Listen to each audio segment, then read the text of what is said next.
King Jason. Captain Idas, how are you feeling? Better, my king. My pride was injured more than anything. Was a time those Ionian dogs wouldn't have had a chance. You fought bravely, my friend. The odds were great. I've got 3 things for your attention, Jason. First, we have the results from our investigation of the attack. Second, I've just received a report of a disturbance in the village. And lastly, there's a private matter I would discuss with you. Let's hear the investigation report. I'm afraid it's both disturbing and disappointing. What's the disturbing part? The assassin bore all the markings of a Black Tongue. His dress, his weapons, his tattoos, and of course, his marksmanship. Jason, I went to that balcony. There's not a bowman in Greece who could have made that shot. Disturbing indeed. And the disappointing part? We still don't know why he came. The Ionians, that's easy. They're mercenaries. They came for plunder. But why Alcime was targeted? What anyone could have hoped to gain from it? We've learned nothing. The Ionians. Are we sure they were nothing more than hired mercenaries? As far as we can tell. We traced this particular band back to Ithaca. They were there about a month ago to reprovision. Our sources say they spoke there of a new job they'd just been hired for. A well-paying job. Idas, what do you know of the Black Tongues? Just the common rumors, really. They're a cult that worships the dark titaness Hecate. Like the Ionians, they place the old gods above Olympus. For centuries, the Black Tongues were the most feared assassins in Greece. I don't know if you remember, but when you were a boy, Alcime's father, King Lycomedes, waged a war against the cult. Until this attack, everyone thought he had eradicated them. Apparently not. What is this private matter, Idas? You know you may speak freely with me. Yes, well, it's time for me to step down, Jason. I'm not the man I once was. This attack made me realize I've grown old. I can't ask men to fight for me when I can't fight for them. More than any man in Iolcus, you've earned the right to choose when your time has come. I've got 3 men in mind who could do the job. The sooner you make your choice, the sooner I can start training them to take my place. I trust your judgment, Idas. You know the men better than anyone. Make your choice, and I'll approve it. As you wish. I've already called for the men. Ah, here they are now. Lieutenants Ivarius, Myron, and Platon. You men all fought with distinction and have served Iolcus well. But only one of you may be called to serve as captain. Lieutenant Ivarius, step forward. Yes, sir. Iolcus calls you to duty. Will you captain her guard? With all my heart, sir. Avarius, I know you to be a good soldier and an honest man. Follow Idas for a month's time, and then call yourself captain. May you always be first in battle and last to stand in our defense. I am honored, sir. Dismissed.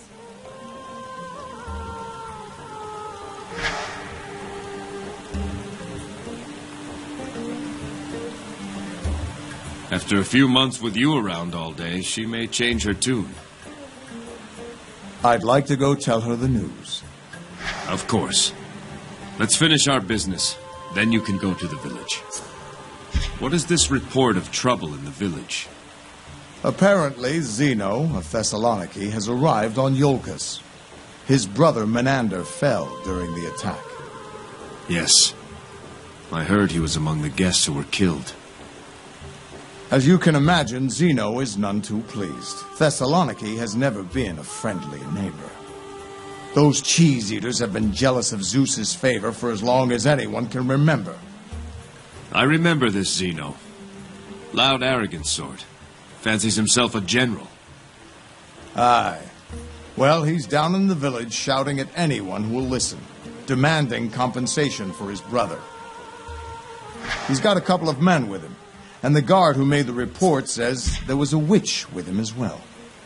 To be safe, let's keep the watch doubled, Idas. As you say, Jason.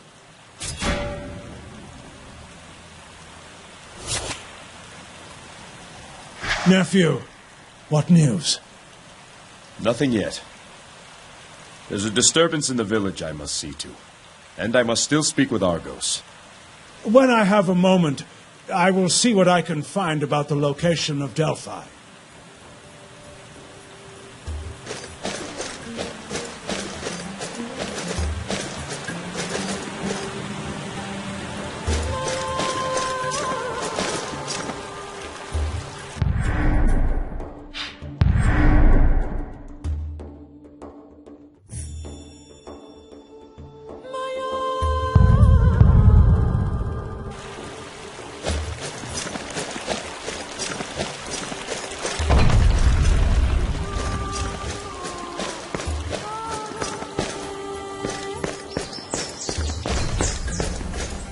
Here did Iolcum, favored of Zeus, defeat the giant Typhor to claim these lands. Iolcum vowed that he and his descendants would forever honor Zeus and protect his sacred island. And so was founded the kingdom of Iolcus.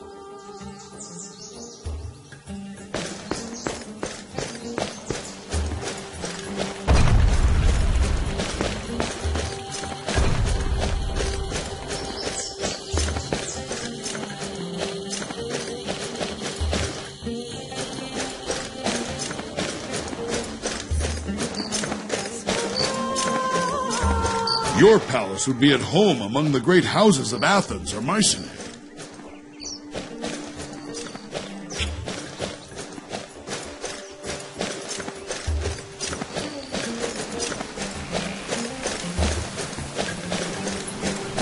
Hail, sir.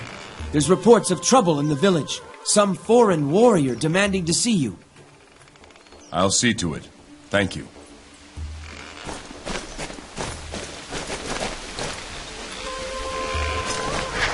Welcome, King Jason.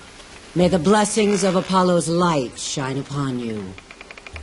What can Pandora, a humble fortune teller and follower of the sun god, do for you? What type of fortunes do you tell? I ask a person questions about their relationships with their fellow man.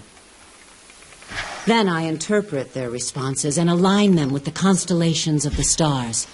Let's see what fortune you can see. A man's most difficult choices involve the relationships he has with others.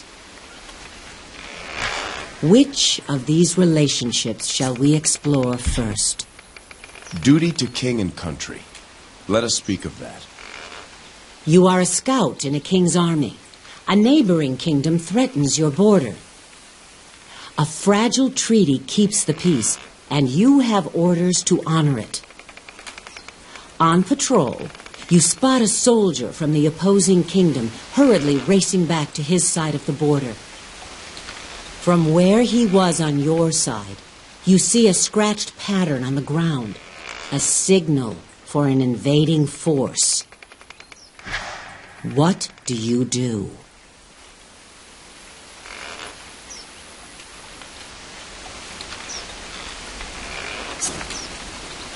I would observe the marks the enemy soldier had made to interpret their exact intent.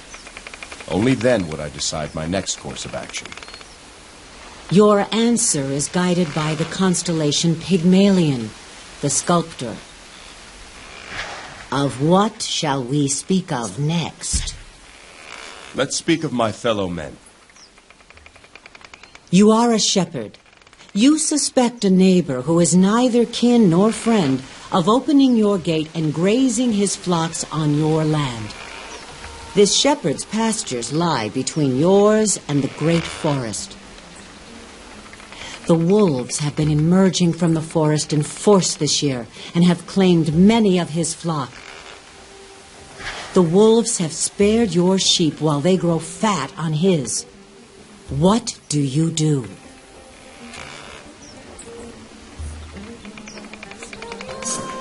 I'd recognize that I benefit at his expense. He serves as a buffer between my sheep and the wolves. I would suggest that we work together to solve the problem. I feel the sway of the constellation Libra, the scales, in your answer. Of what shall we speak of next? Speak of friendship, the bonds between comrades.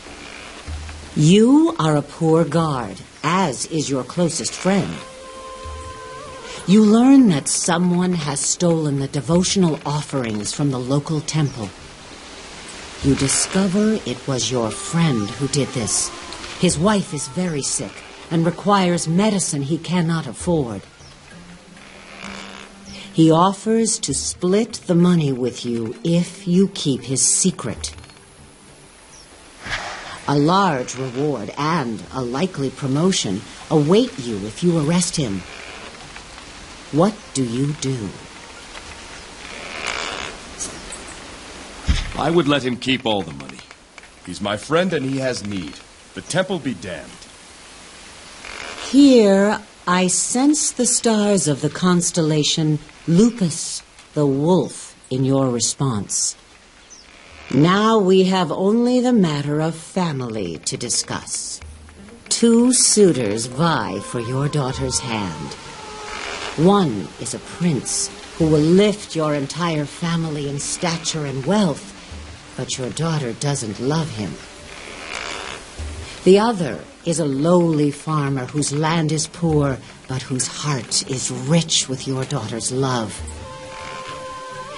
If she marries the prince, there will be peace for 100 years, but she will live a short and unhappy life.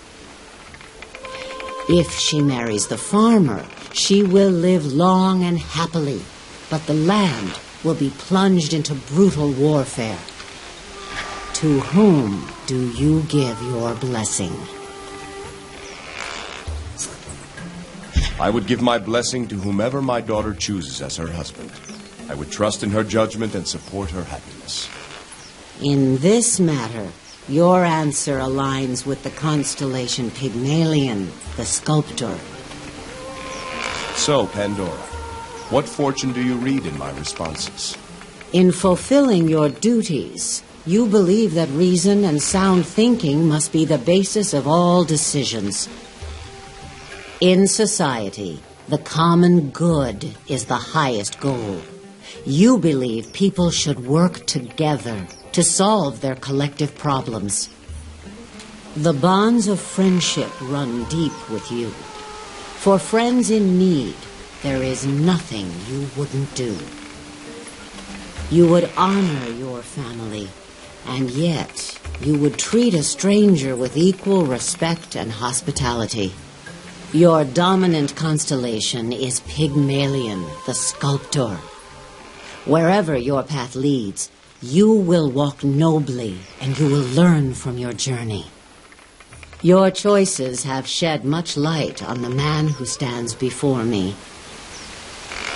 I hope you have found my humble fortune illuminating in some small way. I did. Thank you. Does Apollo grant you the gift of foresight? Is that why you're a fortune teller? I'm certainly not an oracle or even a seer, but I have some knowledge of the stars and their influence on men. What of Apollo's virtues? Do they have an effect on your work? Nobility of purpose, a studious and open mind, compassion. These are the virtues I strive to uphold. There is a reason good men ask Apollo to bless their shields. He favors those whose purpose is true and who fight only to defend what's noble and right. I must be going, Pandora. Be well. Apollo bless you.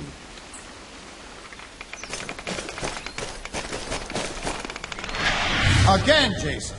Watch your form. Should I have Alcime show you? Alcime? I'll do it. He forgets I'm a daughter of Ares, Captain Idas. How can I, when you so often remind me? I think he's distracted. I wonder what's got his attention. Perhaps he'll tell us. All this talking, that's what.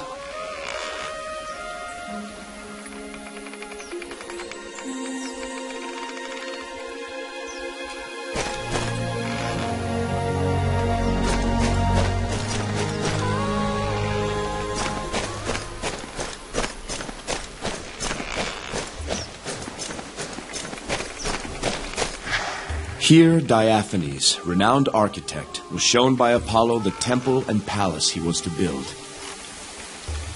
As he gazed up at the cliffs, he was blinded by a beam of light. Shielding his eyes, he saw the outline of ghostly buildings high above. And thus the palace of the kings of Iolcus was built to honor the vision he had been given.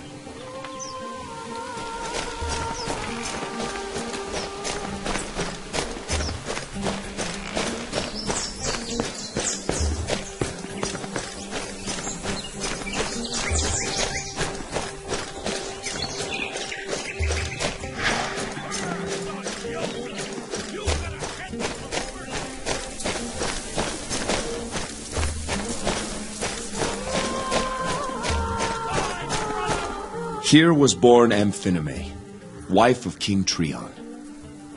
Though a farmer's daughter, she was gifted by the gods with beauty and virtue. Such was her grace that Hera blessed her union with the king, and so she became queen of Iolcus.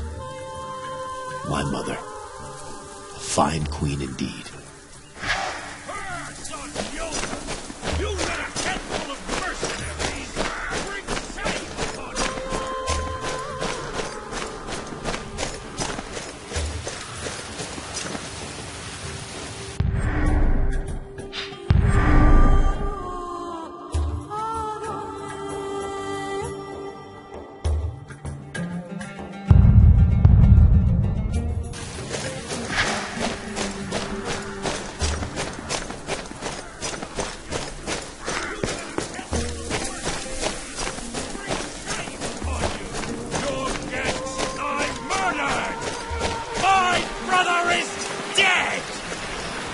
Look who finally decides to grace us with his presence!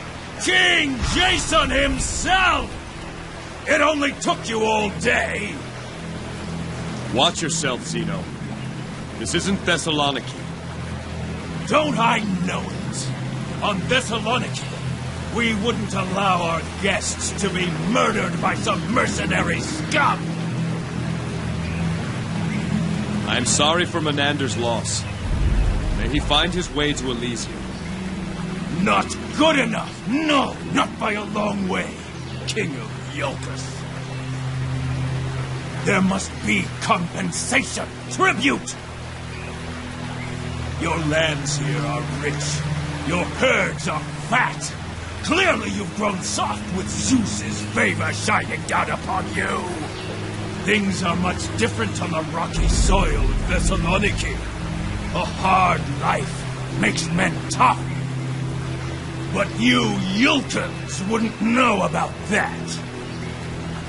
Save your insults, Thessalonian. Why don't you just say what it is you want? I will bring my brother's body home. And with it, my ship will be full of Iolcan wheat and sheep. And then, each year, on the anniversary of Menander's death, you will send 10 girls on the cusp of womanhood to me. Never! This is what I demand in tribute to the memory of my murdered brother. Have you lost your mind, Xeno? You dare to make such a demand of me? Such pride! The one who let his guests perish beneath his roof.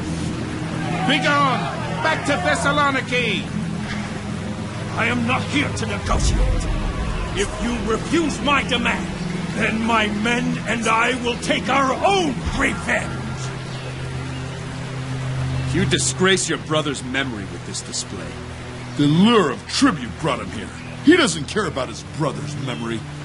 Do I not? You will see how much his honor means to me. Consider yourself challenged, Warden. Name your terms. My men and I against you and your behemoth. Your guards will take no retribution against me after I kill you. When you fall, I take my brother's body and the tribute I have named back to Thessaloniki. No, don't do it. And your stake? I hold here my brother's mace, a weapon worth more than anything on Elpis. Blessed by Poseidon himself. This will be my stake. Boo! No one wants it. No. You will swear here and now, before these witnesses, that your family will make no further claim for tribute. Should any try to do so, they will forfeit the honor of your family name. Very well. So I swear. So swears Xeno of Thessaloniki. Tell us when. You boys take all the time you need. Jason of Eucus dies today! Kill them!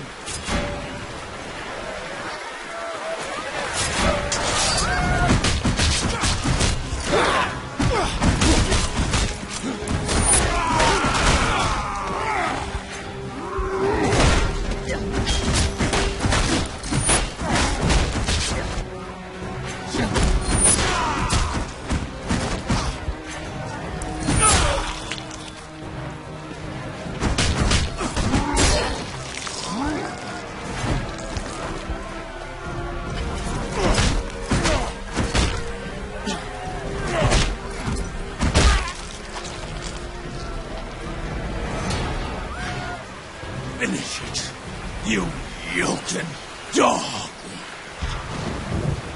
Take your brother home, Xeno. I won't forget this, Jason.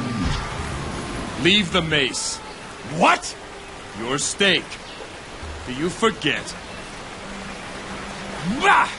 A curse on Elpis! It is a fine mace. Do you think it really was blessed by Poseidon? Who knows? One thing's certain. It'll see more honor with you than that fool.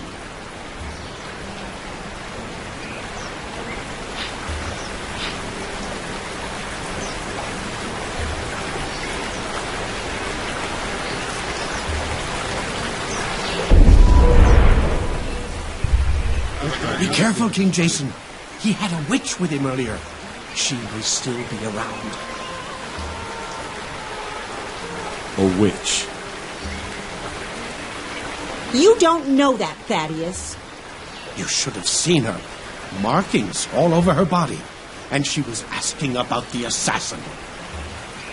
More like demands, really. Did any of us see him?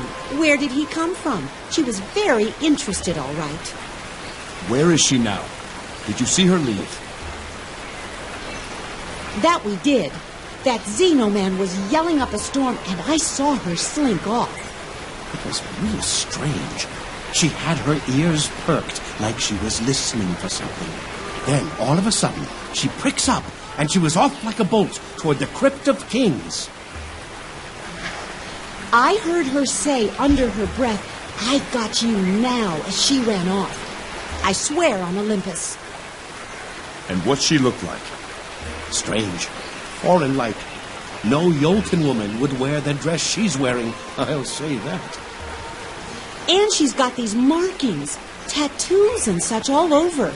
Legs and feet and arms and face. Dark hair, piercing eyes, clean her up a bit. She could be passably fair, I suppose. Why, you dirty old goat! That's enough of you. Yanula, please. I'm just trying to give the king a good description. Thank you. I'll find her and see what she's up to.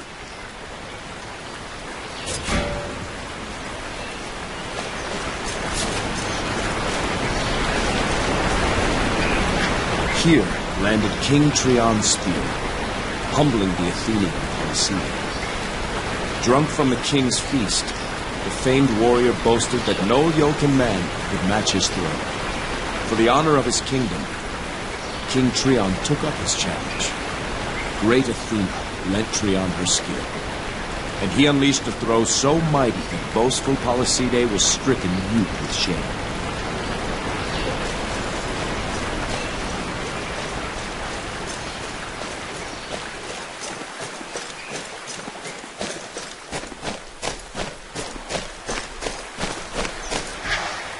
Jason.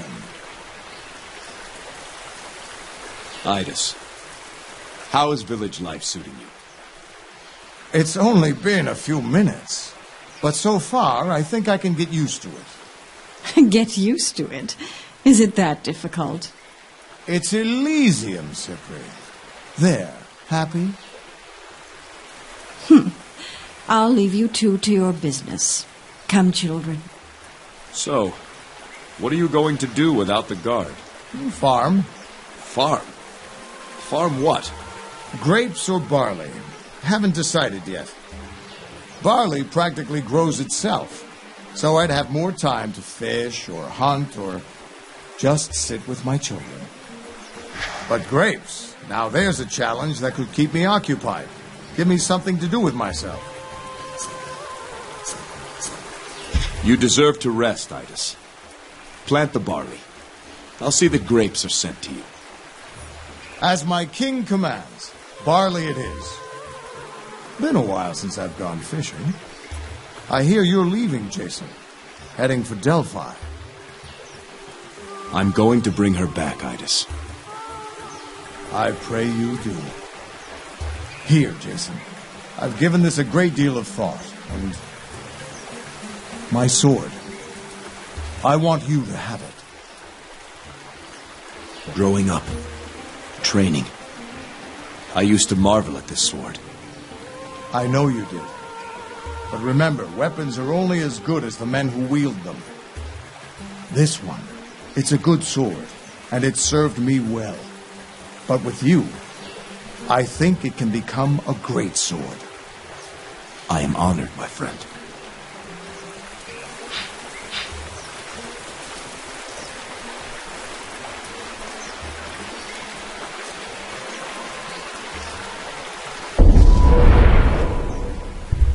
Thank you, Jason.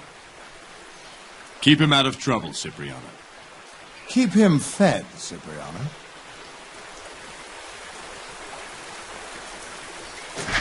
I can throw a spear half a stadium. You're looking more like your father each day, Yanni. Hi, King Jason. You're tall. Be good, Zarya.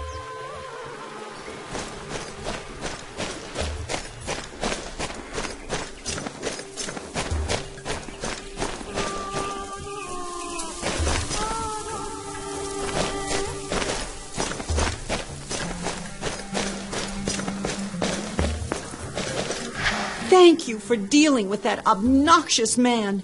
The nerve to demand such tribute. He was nothing like his brother. Let us remember to mourn for Menander.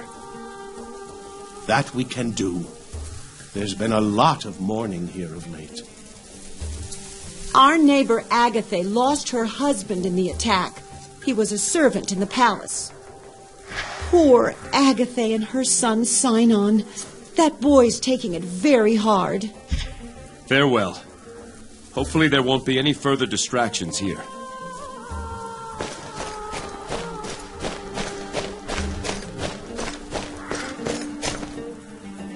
Look, heroes. It's the king. What could he be doing here? Oh, no. Please, no. Elpis. Is she...